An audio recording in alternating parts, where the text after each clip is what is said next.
हम लोग अब बात करेंगे रेशनल नंबर की।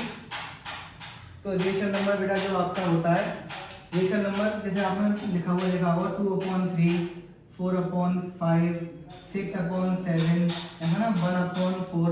तो जो बेटा अपॉन में लिखे होते हैं, जो बटे में लिखे होते हैं, वो आपके क्या होते हैं बेटा, वो आपके रेशनल नंबर्स होते हैं, है ना, जो अपॉन में लिखे होते हैं। जैसे कि कहीं पे लिखा है 3, तो आप कहेंगे सर 3 रेशनल नंबर होगा, मैं बोलूँगा बेटा हाँ 3 होगा, क्योंकि 3 के नीचे हम क्या मान लेते हैं बेटा, 1 मान लेते हैं। लेकिन ध्यान रखिएगा, अगर कहीं पे सर आपको क्या 0 रेशनल नंबर होगा, 0, मैंने आपसे बेटा क्या बोला, जो अपॉन में लिखा हुआ हो, आप 0 नीचे बेटा क्या मान सकते हैं बेटा, 0 नीचे बेटा हम 1 मान सकते हैं, है ना, तो ये भी रेशनल नंबर होगा, ठीक है। लेकिन एक बात और, अगर ऊपर 1 हो और नीचे 0 हो, तो बेटा ये कभी भी रेशनल नंबर नहीं होगा। 0 कभी भी आपका नीचे नहीं होना चाहिए और 0 हमेशा आपका ऊपर होना चाहिए, तो अब आपका रेशनल नंबर होगा। इन रेशनल नंबर बेटा क्या होता है, जो बेटा आपके हम अपॉन में नहीं लिख सकते, जिसको हम अपॉन में नहीं लिख सकते, जैसे कि √2 हो गया बेटा, आपका √5 हो गया बेटा, है ना।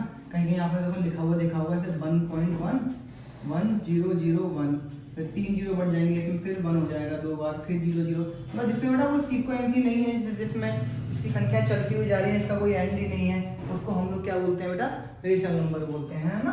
तो उसको हम इन रेशनल नंबर बोलते हैं। जिसको हम अपॉन में नहीं लिख सकते उसको हम अपर में संख्या बोलते हैं, जिसको हम अपॉन में यानी कि बटे में लिख सकते हैं उसे हम क्या बोलते हैं बेटा, रेशनल नंबर बोलते हैं। देखो ये ऐसा नहीं है कि ये समझाना सिर्फ इतना ही है, इतना ही समझाया जा सकता है बेटा, इसमें बहुत कुछ है समझाने को। लेकिन देखो अभी है ना, हम लोग शुरुआत कर रहे हैं, अभी ये उन लोगों के लिए है जिन लोगों को मैथ बिल्कुल नहीं आता, मैथ से डर लगता है, तो ये खाली वो अभी फिलहाल में छोटी छोटी चीज़ें याद करें एक साथ। अगर देखो आज मैं अगर सिर्फ नेचुरल नंबर को अगर मैं पढ़ाने पे आऊँगा तो बेटा पूरा 1 घंटे का वीडियो सिर्फ इस पर बन सकता है बेटा।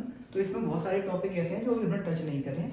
अभी हमें सिर्फ आपकी जो याद कराने वाली चीज़ें हैं वो हमने यहाँ पे लिखी हुई हैं, और ये आपको जो बेटा लर्न करनी है, जो आपको हेल्प करेंगी आगे जितनी भी मेरी वीडियो बनने वाली है बेटा, आपको ये सारी की सारी उसमें हेल्प करेंगी। मैंने आपको पिछली वीडियो में बताया था कि बेटा आपको टेबल जो है, टेबल पहाड़े आपको कम से कम 30 तक, उसके बाद में वर्ग यानी कि स्क्वायर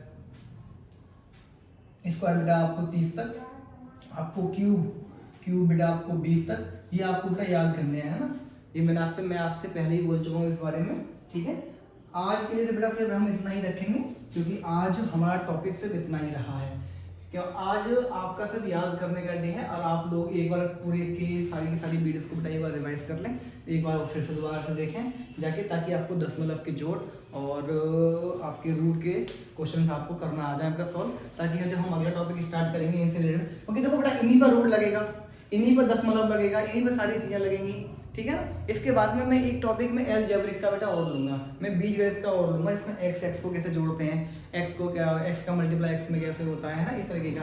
देखो हम सिर्फ अभी याद कर रहे हैं, इसमें बहुत सारी चीज़ें अभी ऐसी हैं बेटा कि जो छूट जाती हैं, है ना, इसीलिए ना कुछ चीज़ों का ध्यान है। तो अगर मैं जल्दी आप लोगों को पढ़ाने की कोशिश करूँगा कि सारी चीज़ें मैं एक ही बार में बताऊँ, मैं पूरा एक्सप्लेनेशन दूँ, तो बेटा आप लोग खुद बोर हो जाओगे, और ना ही आप ये वीडियो देखोगे, और ना ही आप इसे याद कर पाओगे।